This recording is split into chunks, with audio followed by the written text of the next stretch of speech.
E a gente já vai começar quentíssimo com o pé direito, falando sobre a primeira temporada da série Rachel, que estreou na Netflix no dia 18 de setembro agora.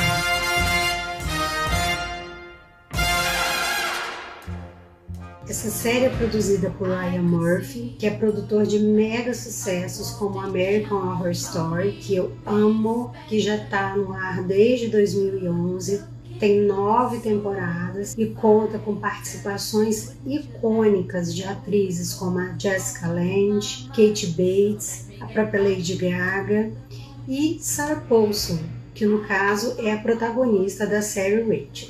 Rachel vai contar a história da origem de Mildred Rachel, uma enfermeira tirânica e manipuladora do romance de Ken Casey, que é de 1962, que tem o título em inglês de On Flew Over the Cuckoo's Nest, mas que foi traduzida para o português com o título de Um Estranho no Ninho. Essa obra ganhou a sua versão cinematográfica em 1975 e deu ao maravilhoso Jack Nicholson o Oscar de melhor ator. O papel da enfermeira Rachel coube a Louise Fletcher, que também ganhou o Oscar de melhor atriz naquele ano, ou seja, um tremendo sucesso. Outro filme que a gente pode comentar aqui depois. Além da Sarah Paulson, que protagoniza a enfermeira Rachel, também estreiam na série a Cynthia Nixon, que eu acredito que aqui no Brasil seja mais conhecida pelo papel de Miranda, da série Sex and the City, e Sharon Stone,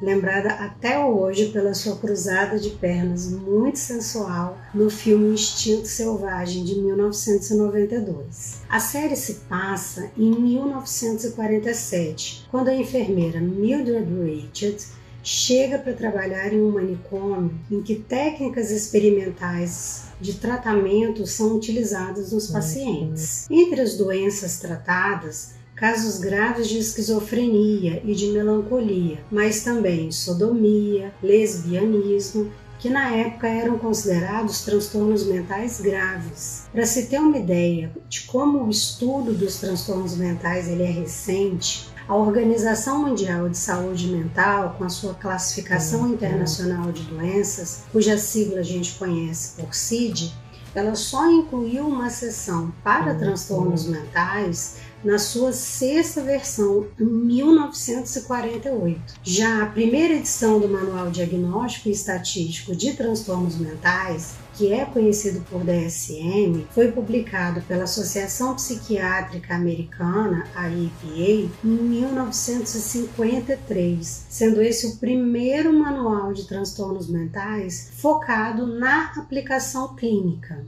A homossexualidade só foi retirada da lista da CID pela OMS em 1990, sendo que essa decisão só foi ratificada em 1992.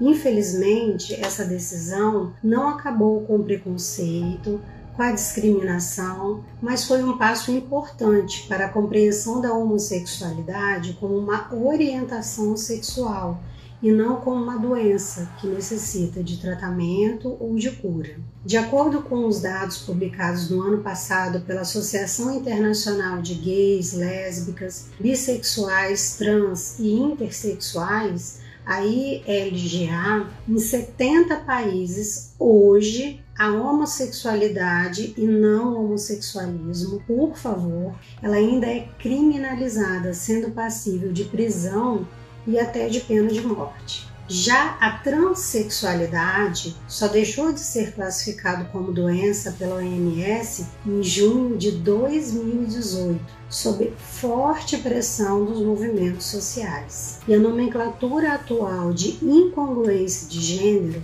ela descreve um indivíduo cujo o gênero psicológico ele não é, congruente, ou seja, ele é discordante do gênero biológico. Então, a forma que a medicina hoje pretende, a forma que ela se utiliza para ajudar esses sujeitos é através do acolhimento, do direito ao uso de um nome social, terapias de bloqueio e de suplementação hormonal e até de cirurgias de redesignação de gênero, que inclusive funcionam em serviços do Sistema Único de Saúde. Então a gente está vendo que o entendimento de transtorno mental naquela época ele era muito precário e a psicofarmacologia, ou seja, os medicamentos, eles praticamente não existiam. Em um dos episódios, por exemplo, é citado por uma das personagens que a isoniazida, que é uma medicação utilizada para o tratamento da tuberculose, estava começando a ser utilizada no tratamento de casos de melancolia. Naquela época, o termo depressão ainda não era utilizado pelos sistemas classificatórios. Então, a partir da constatação de que pacientes com tuberculose e depressão, ao utilizarem a isoniazida, que eles tinham uma melhora desses sintomas depressivos, eles passaram a estudar essa molécula e, a partir daí, teve origem a primeira classe de medicações antidepressivas, os inibidores da monoaminooxidase.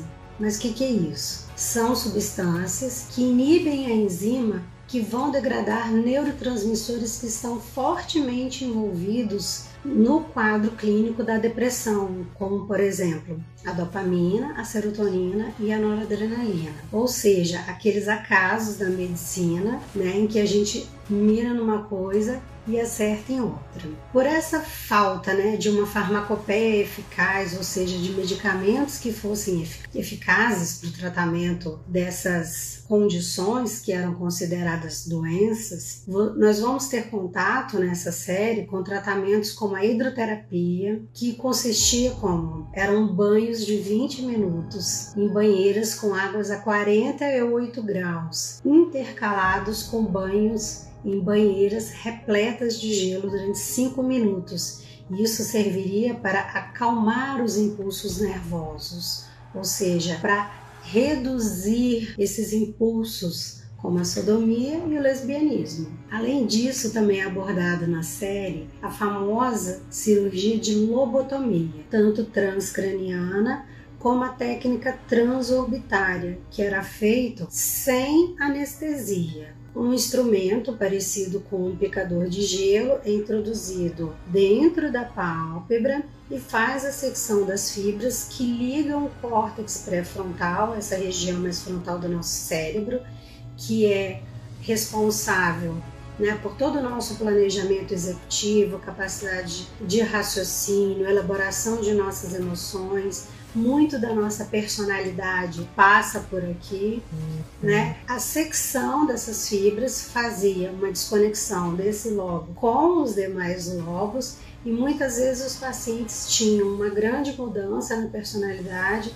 se tornando até vegetativos. E é muito assustador para a gente pensar hoje, numa terapia como essa, numa lobotomia, mas a gente tem que entender em que contexto que isso se desenvolveu. Parece muito bruto, mas é bruto dentro do contexto que a gente tem hoje, do conhecimento do que a gente tem hoje. Além desses tipos de tratamento, a gente também tinha os tratamentos como sonoterapia, que as pessoas às vezes ficavam por dias, semanas com o sono induzido, a hipnoterapia, o uso do LSD para tratamento de esquizofrenia e o uso de anfetaminas no tratamento da chamada, na época, melancolia. Temas como abuso sexual infantil, masturbação, ninfomania e psicopatia servem de pano de fundo para os personagens complexos que habitam em torno desse manicômio, que é dirigido, por um médico vaidoso, egocêntrico e dependente de muitos dos medicamentos